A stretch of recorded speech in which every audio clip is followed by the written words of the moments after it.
Well, let's start this video the same place I started it in my last update, late spring. The dumpster plants. Jalapenos. They're not very big. I pick peppers every day off of these. There they are. As I said, these were like a rescue from the local co-op. They were in the dumpster. I think they'll be okay. They're not my primary producers, and my sauce maker is not really interested in that. Non-peppers. My sunflowers are popping off.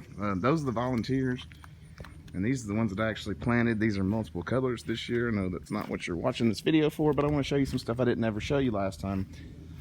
For one side garden is right here, and certain peppers are taking off. You can see got a little bit of deficiency in some of these plants, but it was all overflow to start with. I had no desire. I couldn't sell them, and I wasn't going to let them go to waste. So we actually have, let's go down here and see. Yeah, there are peppers popping off. Let's see. Yep, there we go. Super hots. Sage, M.A. Wartrix, red ghosts. I'm not really sure what else is in this bed. And some of them, every time you grow a ton of plants, you're going to have one that does something like this. See that? Just not thriving. Still not popping off. These are all planted the same day, given the same exact treatment, and yet sometimes things go wrong. So let's go to where the money is. Dun, dun, dun. All right, the container garden in the front. You remember last time? It didn't look like this, right? And we're just going to take a quick tour, or as quick as I can move. First of all, you can't argue with success. Let's go in here. We have some hangers, folks. Many of my own cross growing right here. Gnarly looking pods. Pretty cool, huh?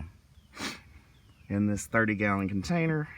And the canopy, so you get the initial canopy on these peppers, which is down here. You can see how, I mean, those aren't shadows, they're huge pods. And then you go up and you see the next tier, and then you go up even farther and you see the next tier. So yeah, we're doing all right. We're doing well.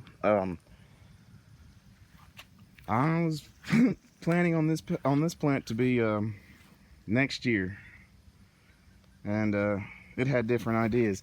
Even it has done its business. There's pods here. It's very hot outside today, folks. I'm trying to do this kind of early. Heat index today goes over 110 degrees, which for the record sucks. The plants don't like it either. All right, I have to point this out. A lot of people would stake their tomatoes and they'd stake their peppers. I disagree with both of them. On these pepper plants, when they fall over, you end up getting, I don't know if I can even, hopefully you can see, this plant's falling over. Why did it fall over? Well, because there are hundreds of pods forming, dozens already at full size. I can't really see, the sun's decided to come out. Let's see here. Sorry you're getting shaken, guys. Quite a few pods. I don't know if it's possible to see. And even on this plant right here, it's doing exactly what I want it to. Get that grass out of there. Gross. You'll always have that with you. Ooh, look. We have color now. Yeah, that's kind of like the big secret. We've got pods like this popping. It's got a bad spot on it. I'll probably just eat half of it later. Big caramel mamas. Seeds from Troy Primo. We have more. The canopies on these, it's honestly, if I go and just show you every single plant, it's going to take forever. We're getting to we've got about at least a 2-foot radius on the top of these plants. The ones that are doing well. Let's get in the shade. Man, this Alabama heat is no joke. yeah, we're doing quite well. A little bit of tragedy. Look at this. Let's see if we can get on it. Yeah, right there. Too much rain, too much wind, pods, too many, breaks the plant. And you say, well, Mike, if you just would cage them. And I say, yeah, but are we doing wrong? Are we doing not well here? Are we doing well? I think we're doing well. I mean, yeah, I think we're doing well, folks. I think we got it. And yeah, there's a couple of ripe ones under there. They need to get a little more ripe. But yeah, I mean, the view from here is impressive. Last time, if you are back watching another video, then you'll notice that, well, for one, in the less than a month or maybe a month, we've had a explosion. The vegetative growth now, before anybody starts, you see these leaves drooping. Don't even try to tell me that they need water, because what they need is a relief from these temperatures, and they're not going to get it, so they're just going to grow super hot peppers like these. See, these are not small. Brain strain. 7-pot brain strain, one of the better tasting ones. See, this plant right here is so pitiful, right? It's drooping over. It's got too many blooms, too many pods. And yet, while it grows sideways, it's throwing all these shoots. And this is not a small plant. Oh wait, look. We have another, uh-oh. Well, that's a shame, ain't it? Oh well. We've lost one, folks. On an entire branch. It's okay though. I have the luxury of time here in growing season. I don't feel that I'll be out of peppers. I think I have plenty. You can just see we're getting plenty of rain this year, around about 2 inches every week, which is perfect. Oh wow, remember how this is funny. These are the plants that were all in the fabric plots that weren't doing well last year, or excuse me, a month ago. Last video, many of these plants were struggling. Let's just say they've caught up. I mean, that's a nice 3.5 foot span right here on some of these plants. It's one of the other reasons I won't stake them, because you get tall, lanky plants and you grow stem instead of pods. Let's go over here. Look, this one's a 4 foot radius right here. I can't even get it all into frame.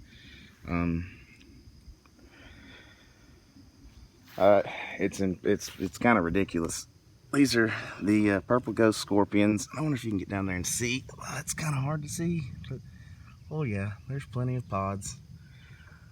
They're purple and then they ripen eventually to red. There's a lot of them. I mean, all these plants, even the ones that are kind of stunted a little bit, there's just tons and tons and tons of good pods here. Nothing to worry about, folks. Everything's gonna end up okay. Let's see. My nose, I wish that everything would finally get knocked out of the air. There's just too much pollen. My sinuses are just destroyed. So even this little bugger right here, that was, I don't know if it was, well, first of all, nice vegetative growth. That can go. A little bit of leaf damage. The critters are always going to get you when you grow outdoors, and you can either work with the critters by basically leaving well enough alone if you can stand it. You see, this one's not throwing any pods yet, but it's catching up. All right, let's go to the garden that I don't even think was planted last time. Pods. Let's see.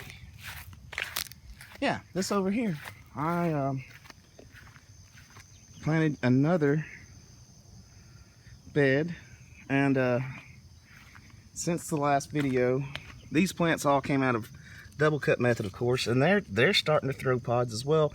I was really iffy. I kind of just said, let's see what happens here. My dirt looks good, for the record, but you have to understand, in Alabama we have a lot of rust. It's a lot of red clay, and so what I did was I took a huge pile of compost and had my neighbor come over with his big old tractor and dumped it all, and then we plowed it under a couple of times. I added a couple of other soil amendments, And here we go. So we're starting to get, we got blooms on these. Like I said, these plants haven't even been in the ground as long as the ones in the buckets in there. Maybe, just maybe. Oh, this is another one of the dumpster plants. It happened to be a bell pepper. I had no clue what it was. That sucker is huge. It's gonna be a good plant too. There's a few good ones out here, but this is the other in-ground bed. Next year I'll probably double production if everything goes well this year. You still have a straggler over here. This was just doing better than the other stragglers. I mean, this is one of those plants that around September here, it'll blow up, have a ton of pods. Everything's going okay though. I don't want to make this video too long because I just feel like it's boring to look at nothing but just plant after plant and pod after pod. But I did say I would give a, look, we have an incident. Everyone see this. This is bad, okay? You see that? Kill. See that stuff? Get off my plant. See that little bugger right there? You can go away. You'll notice I'm not out here preaching spraying your plants with anything. As a matter of fact, folks, don't do anything to your plants that, I mean, if your plants are suffering, that's one thing. If your plants look good and you see a couple of pests, leave them or remove them with your fingers. I mean, I would never, really, being vigilant is more important. You don't want to let a problem get out of hand, but you go to screwing with your garden every day and we're going to just dump endless amounts of chemicals and we're going to mess with them every day. This is a terrible way of growing, because if you facilitate growing with your plants, you'll end up with stuff like this. Look, topped. I don't know if nature did that, but then you've got branches like this, and I could come out here and top this. I mean, there's a reason that I grow pepper plants 12 months out of the year, because I want to give them the chance to shine on their own. So yeah, it's a very hazy, beautiful day here. Hope your grows are going well. Just one last look. Argue with the results. At the end of the day, whatever you're doing, if you've got nice canopies and nice big plants that are healthy like I do, don't ask me for help. You've got it. All you're looking for, once you start seeing the results, folks, once you start seeing big pods like this, just pat yourself on the back. Keep it going. If something changes, fix it. Otherwise, stop watching videos and go play with your plants. Oh, thank you all for tuning in. I'll give a first harvest report, which is obviously coming soon because we're starting to get color. All right, be good. Bye-bye.